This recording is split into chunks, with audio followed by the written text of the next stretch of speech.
leemos la palabra del Señor que dice de la manera siguiente: le dijo la tercera vez: Simón, hijo de Jonás, ¿me amas?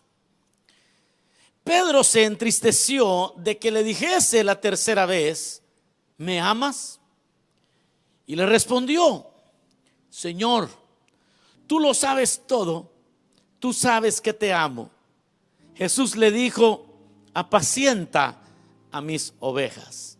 Amén. Tenga la bondad de sentarse aquellos que tienen el buen hábito de ponerse de pie para la lectura de la palabra. Y este día, hermanos, queremos meditar así de una manera breve en un tema muy, muy importante, y lo he titulado La medida del amor. La medida del amor. ¿Será que un sentimiento se puede medir? ¿Será que nosotros podemos lograr entender cómo se mide el amor, específicamente cuando se trata del amor al Señor, del amor a Dios? Cuando pensamos en medir el amor, casi siempre lo pensamos de maneras muy subjetivas. Es decir, que uno puede llegar a creer que es imposible medirlo, que es más, no puedo atreverme quizás a decir si usted ama a Dios o no ama, o que usted pueda adivinarme si yo también amo al Señor o no. Sin embargo, hoy vamos a ver por las Escrituras cuál es esa medida que el Señor nos dejó. Fíjense que una de las encomiendas más grandes de Cristo a Pedro fue apacentar a sus ovejas. Eso es lo que acabamos de leer. En esta ocasión, para ponerle rápido, brevemente el contexto, Pedro está reuniéndose después de un fracaso monumental. Pedro, aquel hombre que había dicho que no abandonaría al Señor, aunque todos te abandonen, yo voy hasta la muerte contigo, fueron las palabras de Pedro. Y el Señor le quiso enseñar una lección, y la lección que quería enseñarle es que esta obra que nosotros realizamos no la podemos hacer por nuestras propias fuerzas. Esa es la verdad, no la podemos hacer por nuestras propias fuerzas, que necesitamos depender de Dios. Y entonces el Señor le da al apóstol una lección de las más grandes en la Biblia. Quizás usted ya leyó esa palabra cuando el Señor le dijo: no habrá cantado el gallo y tú me habrás negado ya 3 veces. Dicho y hecho, así sucedió. Es decir, que Pedro termina negando al Señor 3 veces. La tercera vez, Pedro llora de una manera profusa, se deshizo llorando porque había defraudado al Señor. El Señor, cuando el gallo cantó, estando Pedro en el patio donde estaba siendo juzgado Jesús, el Señor levantó la mirada y vio a Pedro totalmente derrotado. Pedro en ese momento lloró amargamente, se decepcionó mucho, termina yéndose triste. Pero cuando el Señor resucita, lo primero que hace es que vayan y le digan a Pedro que vaya y fortalezca a sus hermanos. En esta ocasión, el Señor va caminando junto a Pedro, y es cuando el Señor le pregunta si lo amaba. Pedro le dijo: sí, tú sabes que te amo. El Señor le preguntó 3 veces. Por la experiencia pasada, Pedro estaba ahora triste porque, bueno, si la primera vez me fue muy mal, esta segunda vez me voy a morir de la tristeza, me imagino que pensó. Pero en las 3 ocasiones el Señor le dice a Pedro que apaciente a sus ovejas. ¿Cómo entonces nosotros identificamos a los que aman a Dios? Realmente, ¿cuál es la medida? ¿Cómo nosotros podemos llegar a pensar que alguien legítimamente ama a Dios? ¿Será que podemos medir eso? ¿Será que es por la manera en que se canta?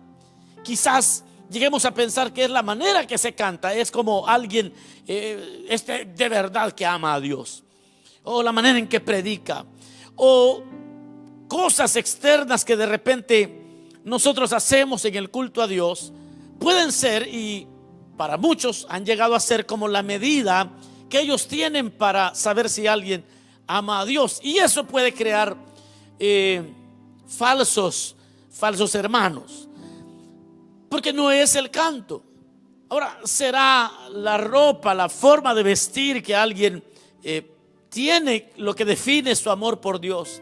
Serán sus oraciones. Hay personas que por su temperamento, especialmente los que son introvertidos, ellos, aunque estén sintiendo la presencia de Dios y estén sintiendo el gozo de Dios, ellos no van a orar como otros. Su temperamento es tan introvertido que ellos, aunque estén quemándose del fuego del Espíritu, ellos realmente van a estar adorando para sí, van a estar llorando quizás, pero no van a ser tan como escandalosos, voy a decir, como otros. Pero ¿será que así se mide el amor por el Señor? Realmente Cristo nos dejó una regla de medición para saber si nosotros lo amamos o no, no tanto para saber si otros lo aman, porque al final del día no es la tarea de ningún creyente andar investigando si los demás aman al Señor. No es una tarea nuestra andar como investigadores privados para saber si alguien verdaderamente ama al Señor. Esa no es la tarea nuestra. Pero hay una medida que encontramos en las Escrituras acerca del amor al Señor. Hay un dicho también muy común que quizás ustedes lo han escuchado, y es aquel dicho que dice que la gente ama a Jesús, pero que detesta a sus discípulos. Es decir, que como que si el mundo ama al Señor, pero no a sus discípulos, porque a veces los discípulos del Señor cometemos errores. Y eso es como es algo común oírlo de personas. Ahora, una aseveración así, o esta aseveración así, viniendo de una persona que no conoce a Dios, es tolerable. Yo lo puedo comprender.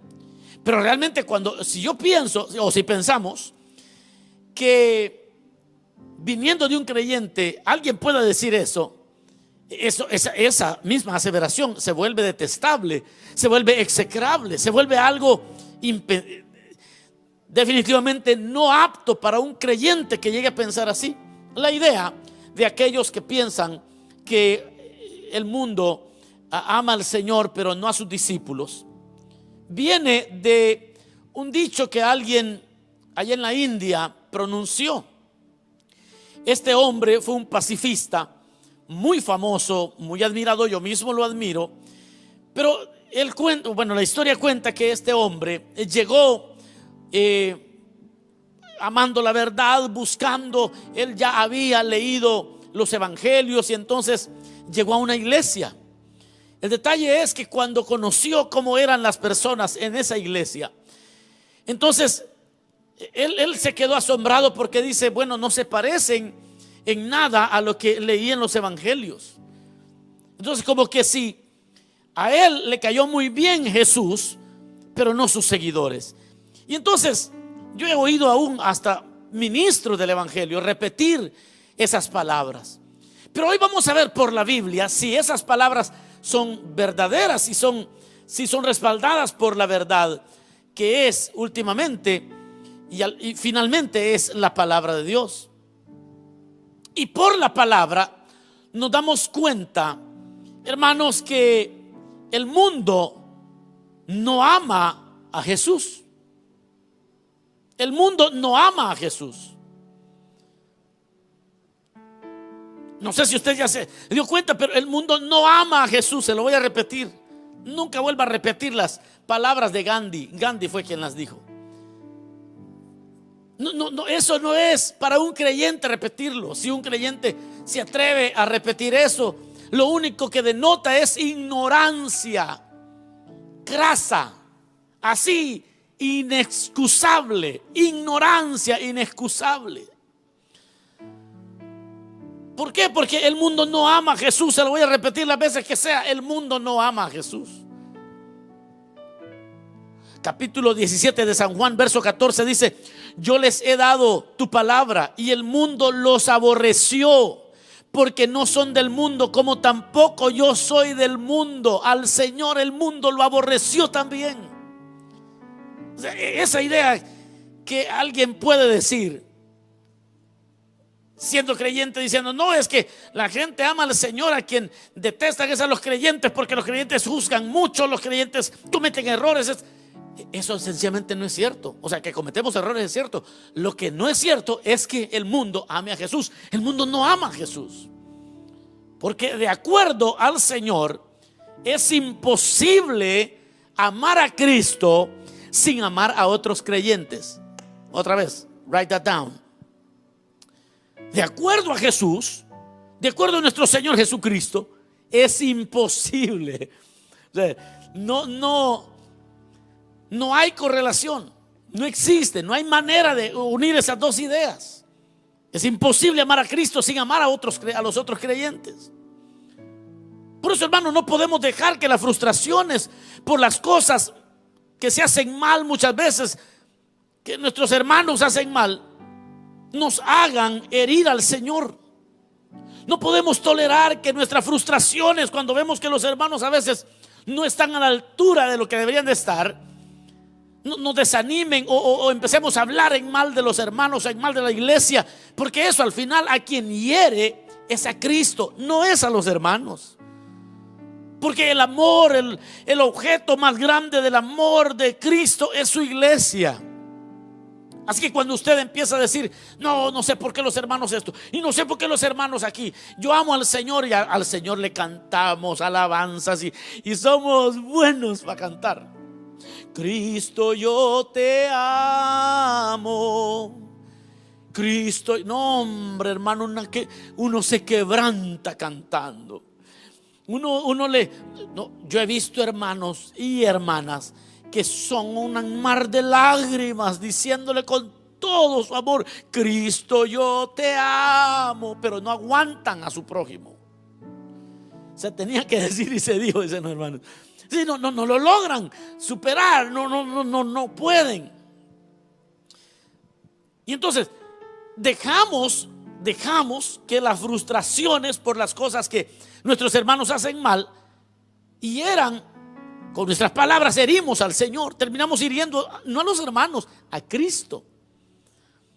Fíjense que de todos los apóstoles que modelaron el amor por el Señor, el apóstol de todos los apóstoles, quien lo logró entender y modelarlo de la mejor manera, fue Pablo, el apóstol Pablo. Y quizás usted conoce la vida del apóstol Pablo. Pero fíjense que Pablo, en una ocasión, estando preso, bueno, le cuento rápido, es que a Pablo lo habían puesto preso por predicar el evangelio. Entonces vinieron unos hombres malintencionados y únicamente para convencer a las autoridades que Pablo era un hombre no grato, una persona no grata, estos fulanos empezaron a predicar el evangelio. Y usted va a decir: pero qué barbaridad. Pero es que ellos no lo hacían porque querían predicar el evangelio, sino que el mismo apóstol dice: estos predican para añadir. Es que es increíble. Para añadir a mis aflicciones. O sea, estos estaban predicando el evangelio solo para molestar más al apóstol, para que pensaran que realmente el apóstol era alguien malo. Son cosas, era una cuestión, era un movimiento muy más como político. Tal vez usted había leído esa porción, pero cuando estando preso Pablo, unos hombres malintencionados predicaban a Cristo, y eso lo hacían para aumentar las aflicciones de Pablo. Pero ¿sabe qué? Pablo modeló este amor por Cristo y este amor por la iglesia, que cuando él supo que lo estaban haciendo solamente por causarle daño al apóstol, El apóstol dijo: pero aún así me gozo porque el evangelio es predicado. Dele un fuerte aplauso al Señor. Mire cómo es esa medida de amor por el evangelio, esa medida de amor por la iglesia, que aun cuando alguien no lo haga con buenas intenciones, pero por lo menos está predicando el evangelio. Entonces Pablo decía: pues por eso me gozo, porque ese amor está por encima de mis intereses. Ese amor está por encima de cualquier otro deseo que yo tengo. Los que tomen nota de esto. Amamos al Señor cuando amamos su iglesia más que nuestros privilegios. La medida de amor es que cuando nosotros amamos al Señor, nos damos cuenta que estamos amando al Señor cuando amamos a su iglesia por encima del amor que tenemos a nuestros privilegios. Porque al final no importa quién es el líder, no importa a quién levantan, a quién ponen, a quién quitan o cómo se hace aquello. El que ama la iglesia se goza de la verdad. ¿Cuál verdad? Que la obra de Dios sigue adelante. Ese es el gozo. Usted todos podemos identificar, amados hermanos, todos podemos identificar si amamos al Señor. Pongamos el ejemplo. Cuando se hacen los llamados en la iglesia, quizás ustedes han estado por mucho tiempo en la iglesia, y a veces dentro de la iglesia hay movimientos, hay coordinadores que se mueven de un área para otra, hay movimientos que a veces hay una gran necesidad y se necesita entonces que usted vaya a hacer la labor en una área, en cualquier área, y eso da tristeza a veces. Y hay hermanos que se llenan de tristeza porque se les movió. Pero ¿cómo es que usted, y sienten tristeza cuando pusieron a alguien que a juicio de ellos no es la persona indicada? Bueno, y hay personas que llegan al extremo de que cuando no se hacen las cosas como a ellos les parece, mejor me voy. Y agarran maletas, hermano. Pero ¿cómo sé que amo al Señor? Amamos al Señor cuando amamos su iglesia más que nuestros privilegios. Yo recuerdo en el 2001, si no estoy mal, 2002, no, fue en el 2002, cuando en la iglesia no había ancianos, solo yo era el obrero. Y entonces fue nombrado como anciano, fue nombrado el primer anciano aquí en la iglesia, el primer anciano. Ese día, cuando ese hermano, cuando se nombró como anciano, el siguiente domingo hubo otro hermano que ya no se presentó, ya no llegó. Yo lo fui a visitar, le dije: hermano, tenga paciencia, la iglesia es más grande que nosotros mismos, ya vendrá su tiempo, y si no llega, gócese de ser útil al cuerpo de Cristo. Mire, me dijo: yo me siento rechazado, así que goodbye. Y allí me di cuenta que él no amaba a la iglesia, que él no amaba en nada al Señor. Porque el amor al Señor se demuestra de acuerdo a lo que hoy estamos viendo y estudiando. Es cuando amamos a la iglesia más que nuestros propios privilegios, porque nos gozamos de la verdad. ¿Y cuál es la verdad? Que la obra se está realizando, mi amado hermano, y eso llena de alegría el corazón de aquellos que aman al Señor. Pablo decía, aunque yo sea como una libación, Filipenses 2:17 dice: y aunque sea derramado en libación sobre el sacrificio y servicio de vuestra fe, me gozo y regocijo con todos vosotros. Libación en la Biblia es un término que de repente no conocemos, pero en la Biblia libación no es otra cosa que el derramamiento de vino o aceite por un sacrificio aceptado por Dios. Es decir, que cuando el sumo sacerdote o los sacerdotes ofrecían un sacrificio y el altar, lo que se había ofrecido, se quemaba rápidamente y era aceptado por el Señor. Eso significaba que había sido aceptado por el Señor y que no habían utilizado ningún otro elemento para ayudar que el fuego ardiera y quemara rápido el holocausto. Entonces, cuando ellos veían que naturalmente la llama se encendía, se quemaba, y aquello había sido aceptado. El sacerdote tomaba vino en su mano y derramaba un poco de vino, y a eso se le llamaba una libación. También se hacía con aceite.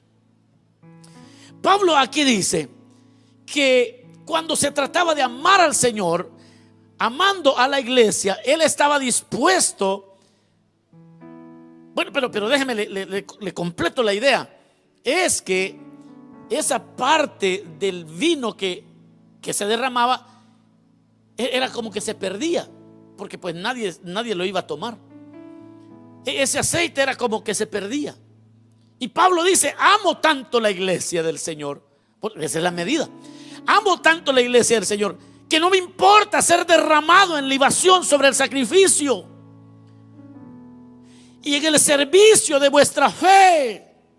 Me gozo y regocijo con todos vosotros. Aleluya. Esa es la medida del amor. Número 2, amamos al Señor cuando sufrimos por el avance de la obra del Señor. De ahí, hermanos, no nos equivoquemos.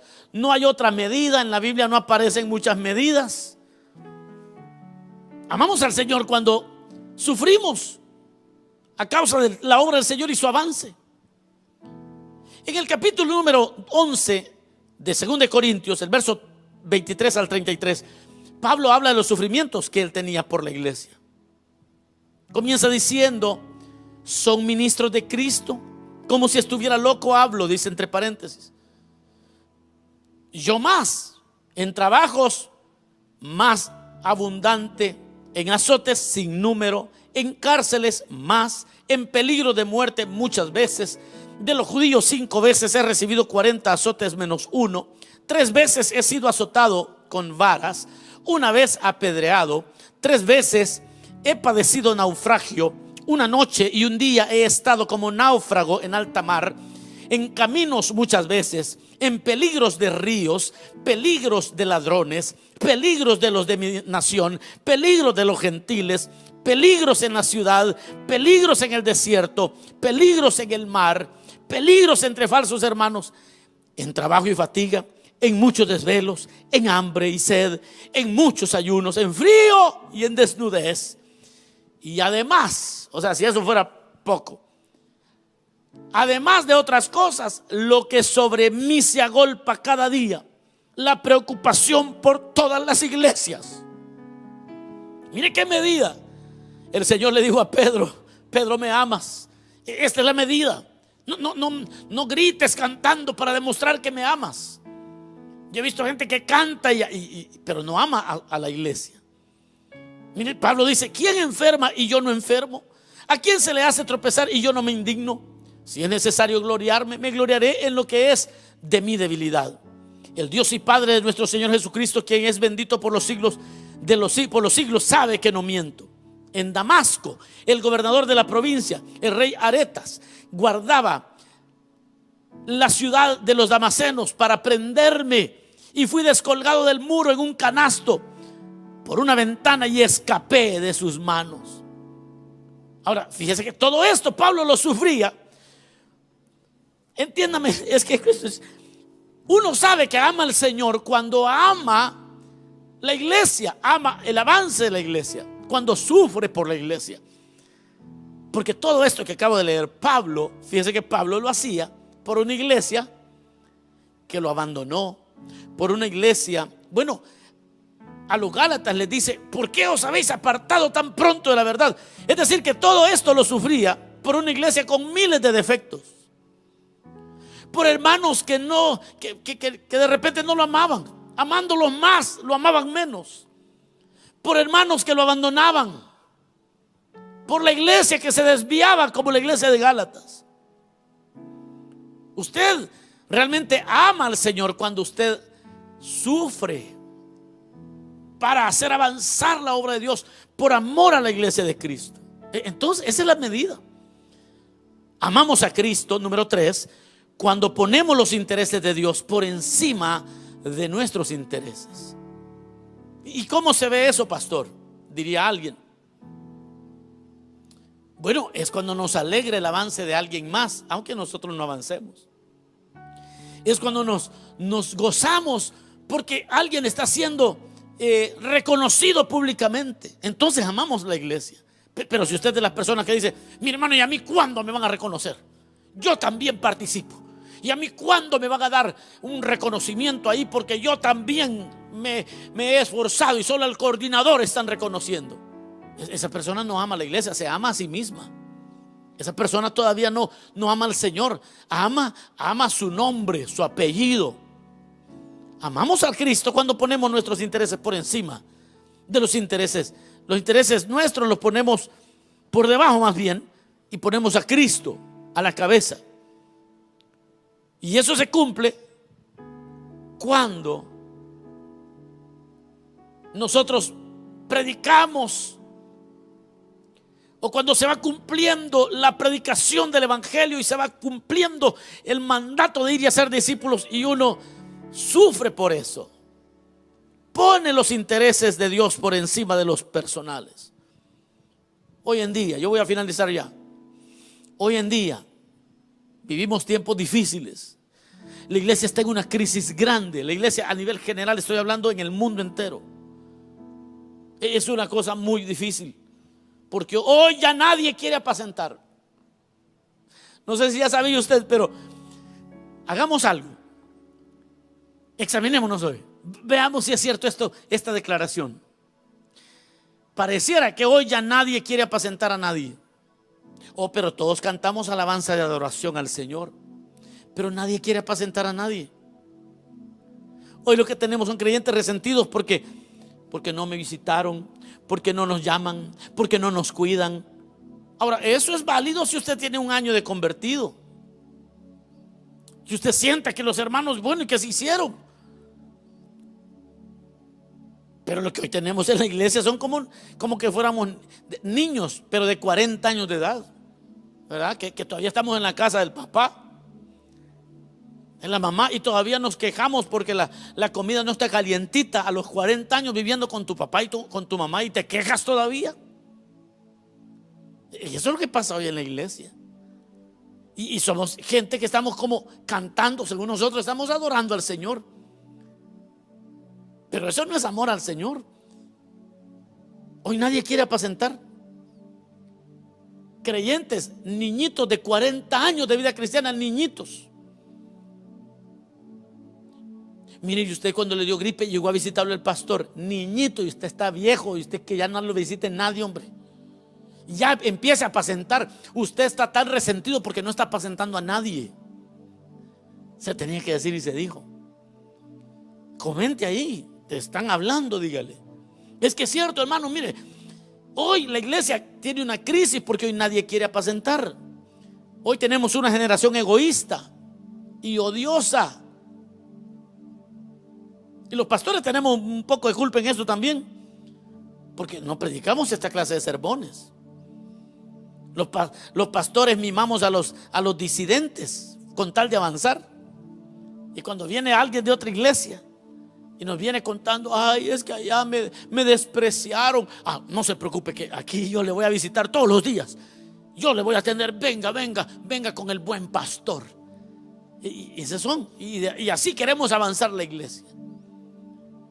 Entonces lo que estamos haciendo es creyentes malcriados. Oigan, pastores, si alguna vez está viendo un pastor por ahí, ese amor de rebote nunca funciona. El amor de rebote nunca funciona. Eso de agarrar a un resentido para edificar la iglesia, eso no funciona. Aquí no funcionó nunca, y en ninguna parte del mundo funciona, jamás va a funcionar. Mi sueño es ver a una iglesia amando a Cristo, y que se nos pueda notar cómo sufrimos por el avance de la obra, y que se nos pueda notar cómo amamos a nuestros hermanos en Cristo, y cómo velamos por la obra del Señor y nos alegramos por el avance de la obra de Dios. Realmente nosotros, mis amados hermanos, amamos al Señor cuando amamos su iglesia más que nuestros privilegios, cuando sufrimos por el avance de la obra de Dios, cuando ponemos nuestros intereses a un lado y ponemos los intereses de Dios primero. esta medida no la establecemos los pastores, no la establecemos los líderes, no la han puesto los apóstoles, sino que la puso Cristo. Esa es la medida, esa es la medida. La medida de amor ya está establecida por el Señor. Debes amar a tu iglesia local hasta que aprendas a sufrir por ella. Si no, no estás amando a Cristo. Debes amar a tu congregación con todos sus defectos, entendiendo que tú también tienes tal vez algún defecto por ahí. Es que eres humano. Debes amar a tu iglesia orando por ella. Debes de amar a tu iglesia apoyando sus proyectos, aportando, diezmando, amando, orando por ella, ayunando por ella. Debes amar a tu iglesia sirviendo donde se te necesita, no donde tú quieres, porque ese verdadero amor por el Señor es el que cuenta.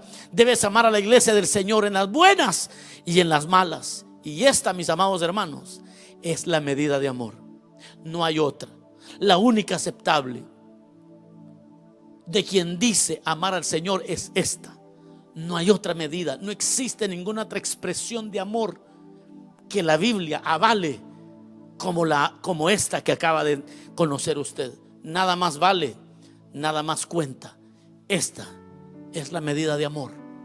Cuando aprendiste a sufrir por la iglesia, cuando aprendiste a servir donde se necesite, no donde te gusta, donde aprendiste a apoyar a tu iglesia.